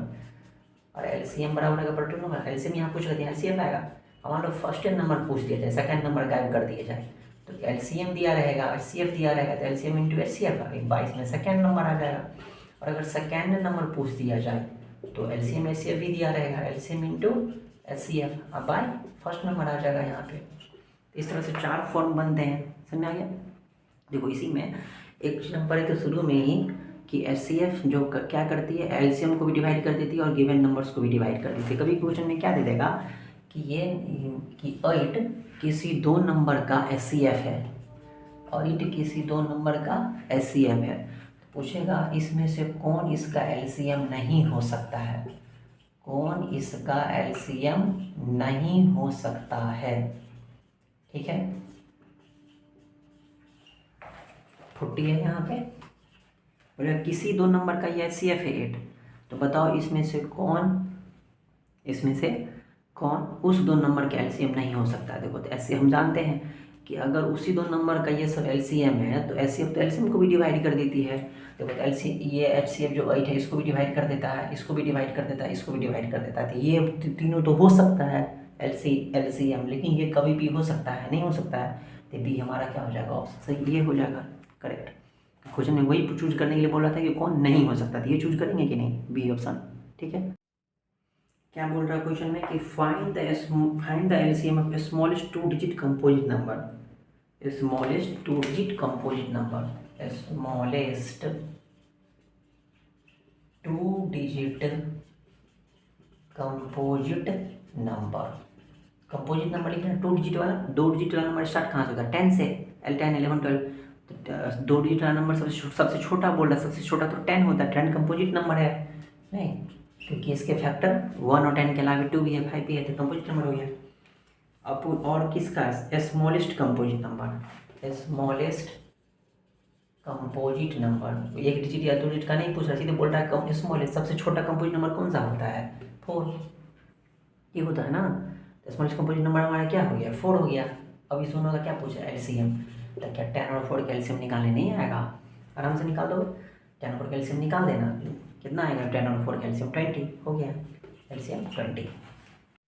Next question में पूछ रहा है what is the HCF smallest prime number, smallest prime number, smallest prime number, smallest prime number क्या होता है 2, and the smallest composite number, smallest composite number अभी हम लोग देखे थे, स्मॉलेस्ट कंपोजिट नंबर क्या होता है 4, ये दोनों का क्या पूछ रहा है एचसीएफ, एचसीएफ 2 और 4 का कितना हो जाएगा 2, एचसीएफ निकालने का आता है, क्योंकि 4 को हम क्या लिख सकते हैं 2 इंटू 2 का तो 2 ही रहेगा, जो दोनों में कॉमन है, देखो एक 2 इसमें भी है, एक 2 इसमें भी है, देखो जैसे बताए थे पावर का फॉर्म लिख दोगे 2 का पावर 2, देखो 2 इसमें भी है 2 इसमें भी है, इसमें पावर 2 है इसमें पावर 1 है, तो छोटा पावर लिखेंगे कि नहीं, एचसीएफ कितना हो जाएगा 2, अब इसे जानते हो 2 4 का एचसीएफ होगा, ये तो ऑब्जेक्टिव क्वेश्चन में आएगा तुमसे पूछेगा। यहाँ तक समझ में आ गया। सारे क्वेश्चंस का पीडीएफ भी डिस्क्रिप्शन बॉक्स में दे दिया जाएगा, सारे क्वेश्चंस का प्रैक्टिस भी कर लोगे, ठीक है, और सेल्फ असेसमेंट पेपर भी दे दिया जाएगा प्रैक्टिस करने के लिए, उस क्वेश्चन को सॉल्व भी करोगे। नेक्स्ट क्वेश्चन है 2 numbers are in the ratio 2:3, their LCM is 180, what is the HCF of this number. देखो 2 नंबर है जिसका रेशियो दिया है और उसका एचसीएफ भी दिया है, रेशियो क्या दिया हुआ है 2:3 और इसका एलसीएम दिया है, इसका एलसीएम दिया है 180। जब भी कोई नंबर रेशियो में दिया रहे तो हम उसे क्या करेंगे एक्स के टर्म में मान लेंगे, अलजेब्रा में भी पढ़े थे, तो late 2 numbers are 2x and 3x, ठीक है। अब क्वेश्चन में x जब हम वैल्यू x मानते तो क्या करते हैं, क्वेश्चन में जो दिया वही निकालोगे, एलसीएम दिया तो एलसीएम निकालो 2x और 3x का, तो कितना हो जाएगा 2 और 3x का एलसीएम 6x हो जाएगा। कैसे निकालोगे, देखो 2 और 6 तुम निकालो 2 और 3 का एलसीएम, तो 2 और 3 का एलसीएम तो 6 आएगा, तो 6 लिख दो सीधे, और दोनों में x है तो x लिख दो, एलसीएम हो गया x 6x। लेकिन क्वेश्चन के अकॉर्डिंग एलसीएम 6x आया है तुम्हारा, x माने उसके अकॉर्डिंग, और क्वेश्चन में कितना दिया एलसीएम 180, दोनों बराबर हो गया, तो x कितना हो जाएगा 6, 180/6 तो कितना हो गया 30, x कितना निकल गया 30। तो फर्स्ट नंबर जो है फर्स्ट नंबर हमारा कितना था 2x, तो 2 इंटू 30x की वैल्यू पुट करोगे तो 60, सेकेंड नंबर क्या हो जाएगा 3x, तो एक्स की जगह पुट करोगे 30 तो कितना हो जाएगा 90। फर्स्ट नंबर सेकंड नंबर पता चल गया। अब इस तुमसे कुछ भी पूछा तो निकाल दोगे। पूछ रहा what is the HCF of this numbers, HCF of this numbers. HCF नहीं निकाल दोगे 60 और 90 का फैक्टराइजेशन करके 60 और 90 का एचसीएफ निकाल देना, ठीक है। अब वैसे भी यहाँ देखो, यहाँ एचसीएफ अगर निकालना है हमको तो एक्स के टर्म में निकाल के चेक करो। देखो 2x और 3x के एचसीएफ निकालते हैं, एचसीएफ ऑफ 2x और 3x, इससे आसान हो जाएगा। देखो x छोड़ के नहीं कॉमन, देखो 2x छोड़ के एचसीएफ निकालो, 2 और 3 में तो कॉमन कुछ भी नहीं है। फिर देखो तो x वाला टर्म में कॉमन देखो, इधर वेरिएबल वाला में इसमें भी x, इसमें भी x, इसमें x का पावर 1, इसमें x का पावर 1, तो छोटा पावर वाला लिखते, इसमें छोटा पावर तो कोई है ही नहीं, तो कितना हो जाएगा, सिर्फ x कॉमन आएगा कि नहीं। तो एचसीएफ x और x की वैल्यू कितनी है, x की वैल्यू कितनी है 30, तो एचसीएफ कितना हो गया इसका, देयरफॉर एचसीएफ ऑफ 60 एंड 90 बराबर क्या चाहिए x वैल्यू कितना है 30, तो 30 हो गया हमारा एचसीएफ। नहीं तो ऐसे होगा, फर्स्ट नंबर सेकंड नंबर मालूम चल गया तुमको, तो 60 और 90 का एचसीएफ निकाल दो, एचसीएफ निकालने आता ही है। देखो ये भी अच्छा क्वेश्चन है, पूछ रहा है कि find the HCF of the given numbers below.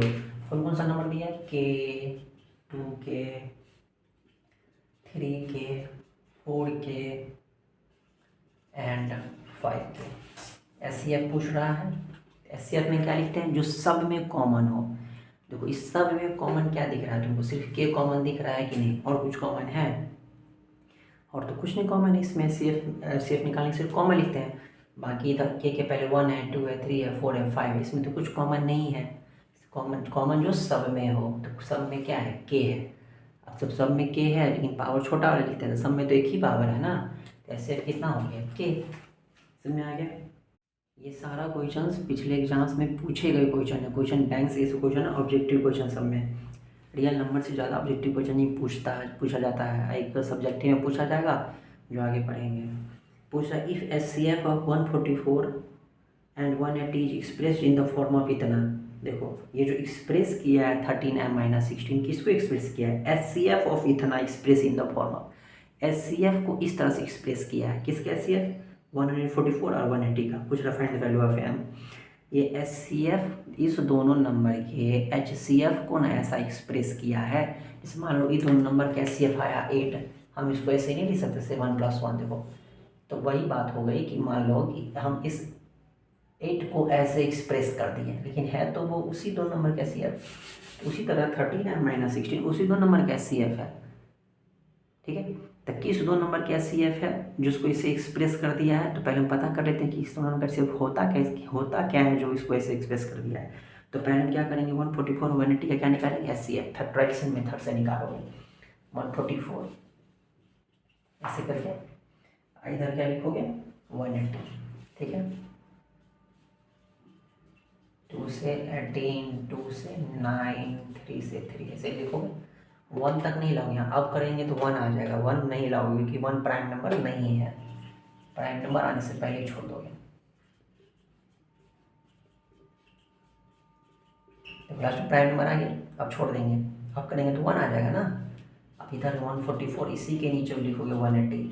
देखो यहीं पे पावर के फॉर्म में डायरेक्टली, तो 2 कितना 2 का पावर 3, सॉरी 2 का पावर 4, यहाँ पे 3 कितनी बार 2 बार, 3 का पावर 2, यहाँ देखो 2 का पावर 2, 3 का पावर 2 और 5 एक बार है। दोनों का क्या निकालना है एचसीएफ, एचसीएफ ऑफ 144, 180 कितना आएगा। ऐसे में क्या लिखते हैं जो कॉमन है वो और छोटा पावर वाला। देखो 2 के दोनों में कॉमन है, छोटा पावर वाला, तो क्या लिखेंगे 2 का पावर 2। 3 भी कॉमन है, इसमें भी 3 का पावर 2, इसमें 3 का पावर 2, दोनों में तो सेम ही है, 3 का पावर 2। 5 कॉमन नहीं है तो छोड़ देंगे, मल्टीप्लाई करो कितना आएगा 9 4 जा 36, एचसीएफ कितना हो गया 36। क्वेश्चन के अकॉर्डिंग देखोगे तो क्वेश्चन के अकॉर्डिंग एचसीएफ कितना है 13m-16 नहीं, और आया हमें कितना एचसीएफ 36, मतलब ये दोनों इक्वल होगा नहीं। अब यहाँ से m निकल जाएगा कि नहीं, इक्वेशन बन गया 13m बराबर 36 + 16 कितना हो जाएगा 52। 13m बराबर, तो यहाँ से m कितना हो जाएगा 52/13, काटो m की वैल्यू कितनी होगी 4, तो m बराबर 4, ऐसे ब्रैकेट रेक्टेंगल बना के घेर दोगे, ठीक है। आंसर यहाँ लिख दोगे। ये भी अच्छा क्वेश्चन है, इसमें बोल रहा है कि check whether 6n can end with the digit 0 for any natural number n। यहाँ पे क्या नेचुरल नंबर है 6 टू दी पावर n है, तो मान लो 6 का पावर 3 किए हैं, 6 का पावर 4 किए हैं, 6 का पावर 5 किए हैं, तो 6 का पावर 5 की n नेचुरल नंबर है, n की जगह हमारा 3 4 5 ऐसा कुछ भी है। 6 का पावर 5 का मतलब क्या हुआ, 6 इंटू 6 इंटू 6 इंटू 6, इस तरह से हुआ। तो पूछ रहा है इसमें कि इस तरह से हम अगर इसको क्या मल्टीप्लाई करेंगे, क्या इस मल्टीप्लाई करके जो नंबर आएंगे उस नंबर के इन डिजिट में क्या जीरो होगा, उसके इन डिजिट में जीरो होगा। तो अब समझ में आएगा कि अगर मान लो 6 का पावर अगर 10 रहेगा तो क्या इन डिजिट में जीरो आ जाएगा। 6 का पावर 10 का मतलब ये थोड़ा है कि लास्ट में जीरो। 6 का पावर 10 का मतलब क्या है कि 6 कितनी बार लिखना है, 10 टाइम्स, 6 इंटू 6 इंटू 6 इंटू सबको मल्टीप्लाई करेंगे तो लास्ट में जीरो आएगा या नहीं।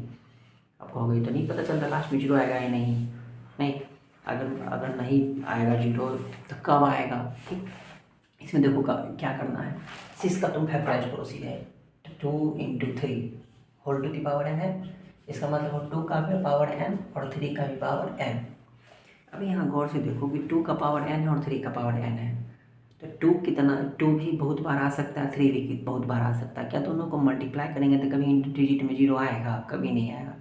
तो आता कब है जो हम ही देख के समझ गए। तो यहाँ देखो, जब भी तुम कोई नंबर लिखोगे ना, उस नंबर में अगर 2 और 5 दोनों का कॉम्बिनेशन जब तक नहीं रहेगा तब तक मल्टीप्लाई करने पर जीरो आएगा ही नहीं इन डिजिट में। तो तुम बोलोगे 4 और 5 को भी मल्टीप्लाई करने पे तो आता है, सिर्फ 2 और 5 होगा। अरे तो 4 में भी तो 2 है ना, क्योंकि 4 को हम 2 इंटू 2 लिख सकते हैं। देखो 4 इंटू 5 में जो मल्टीप्लाई करेंगे तो 4 भी तो क्या, 4 में क्या है 2 इंटू 2, देखो 2 और 5 का पेयर बन रहा है कि नहीं। तो जब तक इस दोनों का कॉम्बिनेशन नहीं रहेगा तब तक इन डिजिट में कभी जीरो आएगा ही नहीं। ठीक है, तो कोई भी नंबर है, मान लो कोई भी नंबर है, अगर उसके फैक्टर में उसके जैसे 4 है, 4 के फैक्टर में 2 तो है इसलिए आएगा, 2 और 5 2 आएगा, 4 के फैक्टर में 2 तो है और 5 ऑलरेडी दिया हुआ है तो उसके इन डिजिट में जीरो आना ही है। तो कोई भी नंबर के इन डिजिट में जीरो कब आएगा, जब उसके फैक्टर में क्या हो, 2 और 5 दोनों हो। जैसे यहाँ पे 6 टू दी पावर n था तो इसका फैक्टर किए तो 2 आया लेकिन 5 नहीं आया, 2 और 5 नहीं आने के कारण इसके डिजिट में जीरो नहीं आएगा। ठीक है, ठीक, तो यहाँ पे क्या लिख देंगे 2 का पावर n, 3 का पावर n आया, n नेचुरल नंबर है ना, तो 2 का पावर 5 हो सकता है, 2 का पावर 6 हो सकता है, इसी तरह 3 का पावर 5 6 7 8 9 10 कुछ भी हो सकता है। नहीं तो समझ में आ गया, इसके इंड डिजिट में क्या होगा, जीरो नहीं आएगा। समझ में आ गया, क्योंकि इसके इंड डिजिट में, क्योंकि इसके फैक्टर में क्या 2 और 5 नहीं है, 2 तो है 5 नहीं है। इन डिजिट में होने के लिए 2 और 5 दोनों चाहिए, 2 और 5 दोनों चाहिए। नहीं, they have no factor of 2 and 5 both.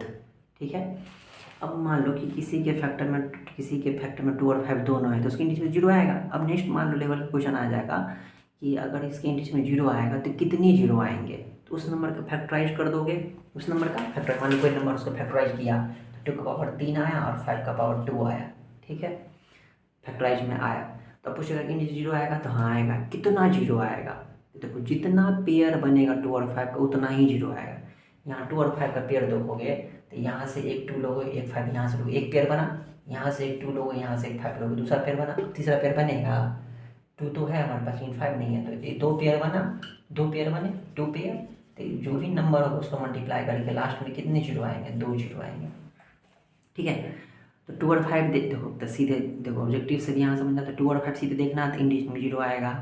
ठीक, और 2 और 5 दोनों होना चाहिए, और देख लेना कि पावर किसका छोटा है, 2 है इसमें तो इसका 2 ही 2 के साथ पेयर बनेगा ना, तो 2 है लास्ट छोटा, इसमें 3 है तो 2 पेयर बनेंगे तो 2 जीरो आएगा। समझ में आ गया, जितना पेयर बनेगा उतना ही इन डिजिट में जीरो आएगा। समझ में आ गया। देखो इसमें तुमसे पूछ रहा है कि ये प्राइम नंबर है या कंपोजिट नंबर है। देखो ये प्राइम नंबर या कंपोजिट नंबर है तो अगर एक्सप्रेस करना है, प्रूफ करके दिखाना है, हो सकता है इस तीनों को मल्टीप्लाई करें और 4 जोड़ें, ये तो प्लस फॉर्म में ना, प्रोडक्ट फॉर्म में तो नहीं है, पूरी कंप्लीट नंबर प्रोडक्ट फॉर्म में नहीं ना, जो तुम देख करके बोल दोगे कि इसका फैक्टर जो भी नंबर उसका फैक्टर 3 भी है, 12 भी है, 2 से ज़्यादा फैक्टर है, लेकिन plus form complete product form में तो नहीं है जो देख करके बोल दोगे। नहीं, तो पहले इसको कंप्लीट प्रोडक्ट फॉर्म में कन्वर्ट करना पड़ेगा। हो सकता है प्रोडक्ट में कन्वर्ट ही ना हो, तीनों को मल्टीप्लाई करें और 4 से 4 ऐड कर दें तो ऐसा नंबर आ जाए जो किसी से डिवाइड ही ना हो, तब तो प्राइम नंबर हो जाएगा। इसका मतलब हम को पहले क्या करना पड़ेगा, तीनों नंबर को मल्टीप्लाई करके 4 जोड़ना पड़ेगा, तब देखना पड़ेगा, उसको फैक्टराइज करना पड़ेगा। ठीक, तो इसको सॉल्व करने के लिए तरीका भी है कि इसको मल्टीप्लाई करोगे, 4 जोड़ोगे, थोड़ा सा ज़्यादा बड़ा हो जाएगा मल्टीप्लिकेशन। ऐसा करते हैं हम, देखो यहाँ पे दो दो टर्म है, एक टर्म यहाँ और एक टर्म यहाँ, दोनों में से 4 कॉमन आ रहा है कि नहीं, 4 कॉमन ले लिया, तो यहाँ पे 3 इंटू, इसमें से 4 कॉमन आ गया, तो यहाँ 3 बच गया कि नहीं, 101 प्लस यहाँ पे कितना हो जाएगा 1। ठीक, 4 कॉमन ले लिए, तीनों प्रोडक्ट फॉर्म है ना, तो इस तीनों में से 4 अलग अलग कॉमन आएगा, तीनों के एक ही साथ कॉमन आएगा ना, तो 12 में से 4 कॉमन आएगी, कितना बच गया 3। अब क्या करते हैं, इस तीनों को मल्टीप्लाई कर देते हैं, 4 इंटू कितना हो जाएगा 909, 3 3 9, 101 को 9 से मल्टीप्लाई करें, 9 प्लस 1, 4 इंटू इसको मल्टीप्लाई जोड़ दो, कितना हो जाएगा 910। ठीक, अब देखो देख के ही लग रहा है कि जो भी नंबर यहाँ पे होगा उसका 4 भी फैक्टर है, 910 भी फैक्टर है, तो 2 से ज़्यादा फैक्टर हो गया, मतलब 1, और वो नंबर खुद जो भी नंबर है वो तो फैक्टर है ही इसका, और साथ में इसके अलावा 4 भी है, ये भी है, तो कंपोजिट नंबर ही होगा। तो हम पिछले ही क्वेश्चन में पढ़े थे कि जब भी किसी नंबर को कंपोजिट नंबर प्रूव करना हो तो उसको फैक्टराइज करके प्राइम्स नंबर के प्रोडक्ट में लिख दोगे, तो फैक्टराइज अगर हो रहा होगा तो कंप्लीट फैक्टराइज कर दोगे। देखो 4 का फैक्टराइज करके लिखेंगे 2 इंटू 2, और 910 का यहाँ फैक्टराइज कर लोगे इस तरह से, यहाँ पे लिख देना, कितना होगा 2 4 जा 8, 1 2 5 जा 10, कितना से आएगा 5 से, 5 9 जा 5 1 जा, कितना से आएगा 7 से 13, तो 2 इंटू 5 इंटू 7 इंटू 13, नहीं, this is the product of primes, therefore given number is a composite number, इतना लिख दोगे। क्लियर है। अब इसमें क्वेश्चन आता है एक और टाइप से कि √3 इरेशनल नंबर है कि इरेशनल नंबर, √3 इरेशनल नंबर है प्रूफ करो, √5 इरेशनल नंबर है प्रूफ करो। इसका तो पढ़े ही हो, याद ही कर लो, ये क्वेश्चन आएगा ही। ठीक है, इसका PDF जैसे √3 इज प्रूफ करना है कि √3 इरेशनल नंबर है या रेशनल नंबर है, तो पढ़े ही हो। अब इसको समझने की क्या जरूरत, जितना समझो उसी के अनुसार ये बना करके आ जाना है। तो PDF में दिया हुआ है कि √3 इरेशनल नंबर है या इरेशनल नंबर है, सॉरी इरेशनल नंबर तो है ही, उसका प्रूफ दिया हुआ है, PDF है, उसको डाउनलोड कर लोगे और जैसे लिखा वैसे एग्जाम में लिख करके आना है। ये क्वेश्चन पूछा ही जाएगा √3 या फिर √3, जो PDF में तो √3 वाला दिया है या फिर √2 वाला है, तो जहाँ जहाँ पे √2 लिखा है वहाँ मिटा मिटा के √3 कर देना, √5 में पूछेगा 3 को मिटा के 5 कर देना, बस इतना ही चेंज होगा, बाकी जैसे लिखा वैसे ही। एक तो इस टाइप का क्वेश्चन पूछता है कि √3 proved that √3 is an irrational number, एक पूछता है कि √3 + 2 इज एन इरेशनल, या फिर √3 - 2, या फिर √3 बाई में 2 दे देगा, या फिर मल्टीप्लाई में देगा 2 √3 प्रूफ करो इरेशनल है। तो सबका प्रोसेस सेम ही रहेगा, सब में इतना ही कर, एक बना हुआ है PDF में, वहाँ से या उसको प्रैक्टिस कर लोगे, याद ही कर लो, वो क्वेश्चन आएगा ही एग्ज़ाम में। ठीक है, तो मान लो एक का दिए, बाकी सब उसी तरह से होगा। जैसे मान लो हम इसमें किए हैं कि √3 + 2 को हम मान लिए रेशनल नंबर है, तो √3 + 2 हो गया P/Q, और √3 2 को उधर ट्रांसपोज कर दिए तो P/Q - 2। ठीक है, देखो इधर इरेशनल है, ये रेशनल है, तो इरेशनल कभी इरेशनल के बराबर नहीं होगा, देयरफॉर √3 एक रेशनल नंबर नहीं है, इसका मतलब √3 रेशनल नंबर है। ठीक, इस तरह से कितना और पढ़े ही हो, तो क्या इसमें बोलिए, तो सब में यही करना है, इधर P/Q मान लोगे, फिर 2 को इधर ले आना, तो क्या हो जाएगा √3 = 2PQ/Q, फिर उसी में वही स्टेटमेंट लिखेंगे जो लिखा हुआ है PDF में, इसमें भी वही करेंगे, 2 √3 बराबर सपोज कर लेंगे P/Q, 2 को इधर ट्रांसपोज कर देंगे तो √3 बराबर P/Q कहाँ आएगा नीचे। मतलब इसमें क्या करना है कि एक तरफ सिर्फ इरेशनल रखना है, एक तरफ रेशनल को रख देना है इस वाले क्वेश्चन में। अब √3 इरेशनल है या रेशनल है, उसका एक PDF वहाँ से डाउनलोड करके उसको अच्छे से रिवाइज कर लोगे, प्रैक्टिस कर लोगे, ताकि एग्जाम में कुछ भी छूटे नहीं, जितना नंबर का पूछा गया कंप्लीट नंबर मिले पाए। देखो एक इस टाइप से भी क्वेश्चन पूछता है कि ये इरेशनल है ये रेशनल है, तुम इस क्वेश्चन में तुमको कुछ नहीं करना, बस सॉल्व करना है। इसको कैसे सॉल्व करोगे, देखो जो नंबर रूट के अंदर लिखा हुआ है, क्या वो इरेशनल नंबर, मतलब क्या वो प्राइम नंबर है, इसका तो रूट टूट सकता है, मतलब फैक्टराइज कर दो, जो भी रूट के अंदर लिखा है उससे क्या करते हो फैक्टराइजेशन करके, मतलब स्क्वायर रूट निकालोगे, 45 का स्क्वायर रूट निकल सकता है ना, इसमें से जो पेयर निकलेगा बाहर निकाल दोगे। जैसे 45 का फैक्टराइज करोगे तो कितना आएगा 3 × 5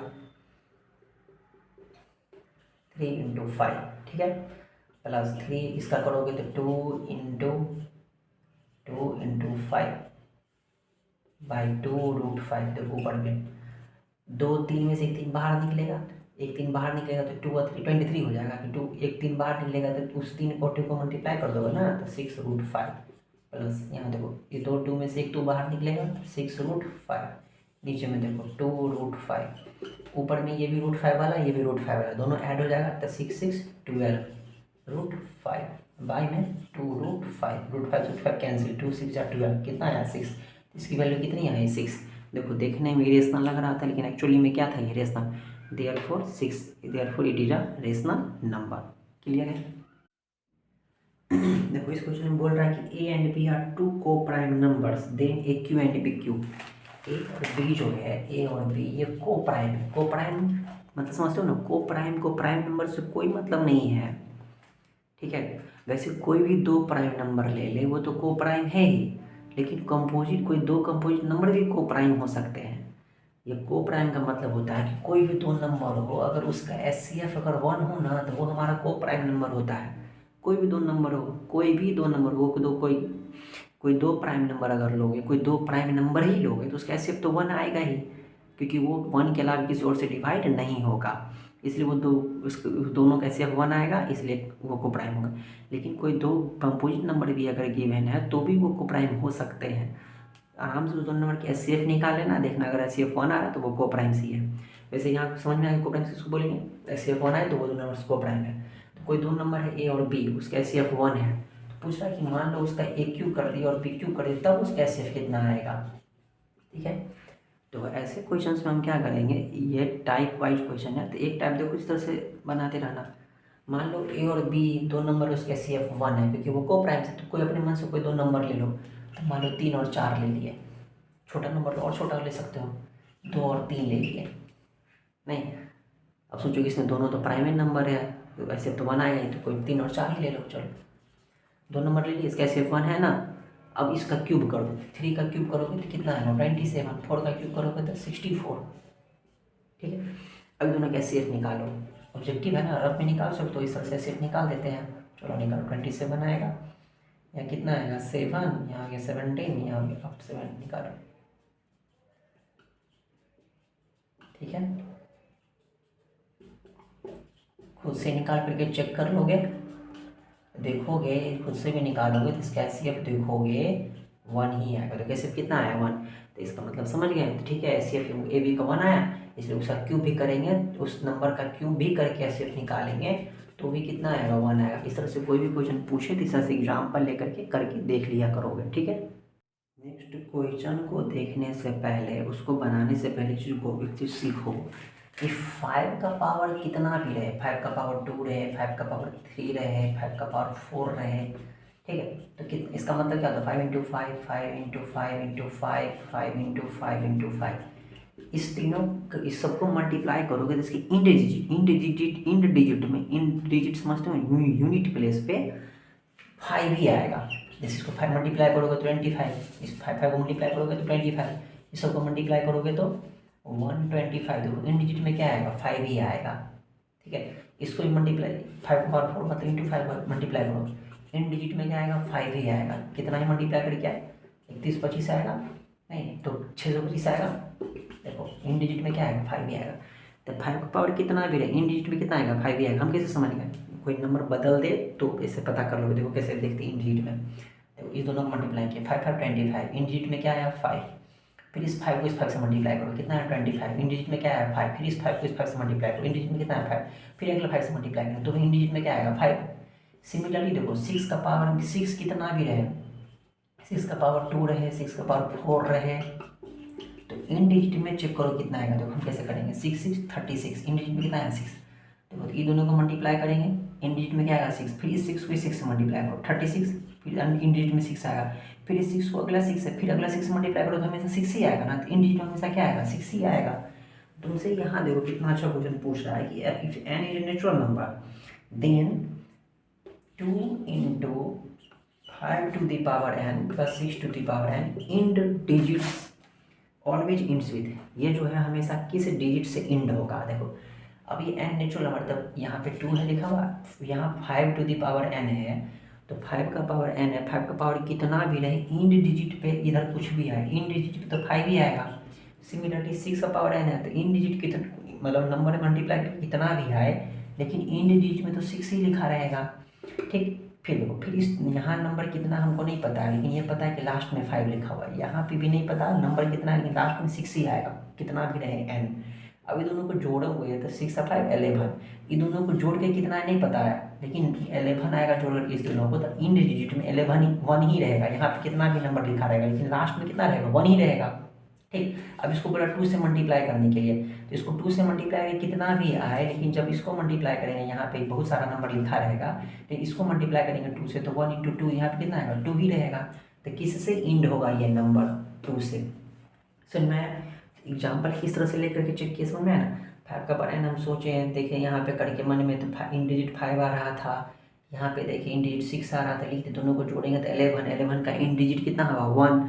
अब इस नंबर में यहाँ कितना भी नंबर लिखा रहे, लेकिन जब इसको 2 से मल्टीप्लाई करना रहेगा, तो पहले 1 को 2 से मल्टीप्लाई करके यहाँ लिखेंगे, तो फिर आगे नंबर मल्टीप्लाई करेंगे, तो आगे कितना आएगा वो तो नहीं पूछा, बस बोला कि यहाँ पे कितना आएगा इन डिजिट में, लास्ट में यहाँ पे, तो 2 को 1 से मल्टीप्लाई करेंगे 2 आएगा, तो इन डिजिट कितना हो जाएगा 2।